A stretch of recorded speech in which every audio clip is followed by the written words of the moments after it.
Well, I wasn't exactly lying. I was keeping my fingers crossed that even though, I was laid up and that I couldn't take work as a PI,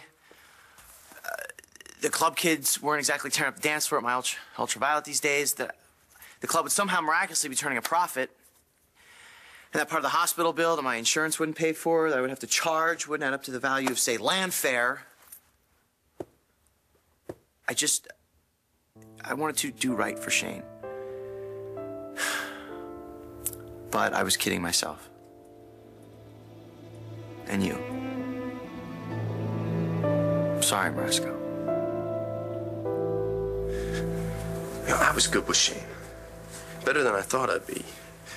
I made him breakfast, I took him to school, I listened to him. We played one-on-one together every weekend. Did you know that? No, I didn't. And when his mom had to go out of town, it was all me. I was the only parent around. We were everything to each other then. You were a wonderful father to Shane. He was lucky to have you. I was lucky to have him. Got a card from him the other day, said he missed me. I'm sure he does. But this isn't about Shane. This is about that other little boy. And it was war, Brody. The rules are different. That doesn't make me any less guilty. Okay, I pulled the trigger. I killed an innocent kid. You were feeling some of the burden lift. What happened, Brody? What happened? Did Tess get to you? Did she make you believe you'll never be free of that little boy? I don't know what you expect me to tell you. How about the truth? I tried that, but you refused to believe me. So I'll tell you again. I did not do a thing to your baby. Look at me! I am in a straitjacket and I'd still do anything for my baby. How can you lie to me? The only one that knows is you and I, and I won't tell, you won't remember. So that's that. No more chaos. Everything is as it should be. The baby's fine. You said you did what had to be done. What does that mean? Huh? What does that mean? What does that mean? I don't know why Tess keeps insisting that something's wrong with this little girl. She knows that Chloe's been checked out. She's got a clean bill of health. Yeah. I mean, I've told her all of that, but she's just vehement about it. I mean, she went as far as to say the baby wasn't hers. Why? Why would she say something like that? I don't understand it. She loves Bree. Why would she deny Chloe and keep insisting that something's wrong with her? You know, I don't know, Clint. I mean, being in labor is difficult enough when you're in a hospital with all experts around you. I cannot even imagine what she must have gone through by herself in that cottage when it was so cold. Oh, I will never forget walking into that place. I know. My poor confused little baby holding this baby. I mean, Jessie could have bled to death. Chloe could have died. So maybe Tess is just having a hard time believing that Chloe actually survived and she's perfectly healthy.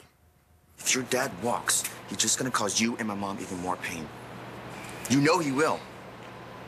He never learns anything after he does his crap. I can't let him get away with this. And if you kill my dad, then you will go to prison. It doesn't matter. Prison, Cole? Have you ever seen what it's like in there? Because I have. I've seen it a million times. I have visited my dad there a million times. You will not last in Statesville. And they're not going to send you to some place with grassy lawns or therapy. No, they're going to send you there. And I'll only be able to see you once a week, maybe. We'll have to talk with a barrier in between us. Would you want that? And even if you don't get killed, Cole, you're gonna change. You're gonna become a different person. And I'm going to lose the best friend that I've ever had in my entire life. And I can't do that, Cole. I can't lose you. Not you too. You are the only one who is in this with me.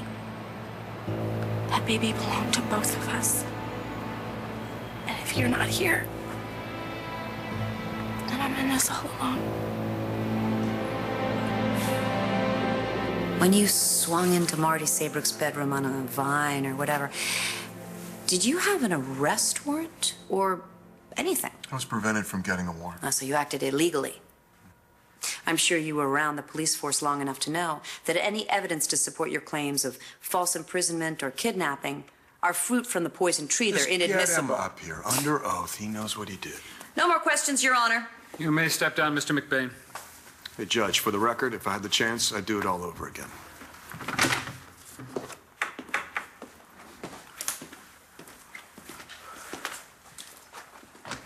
Your Honor, I submit that if this case goes to trial, even if we could find people who didn't know the details of the case, even if it resulted in a guilty verdict, there is simply too much wrong with the people's case.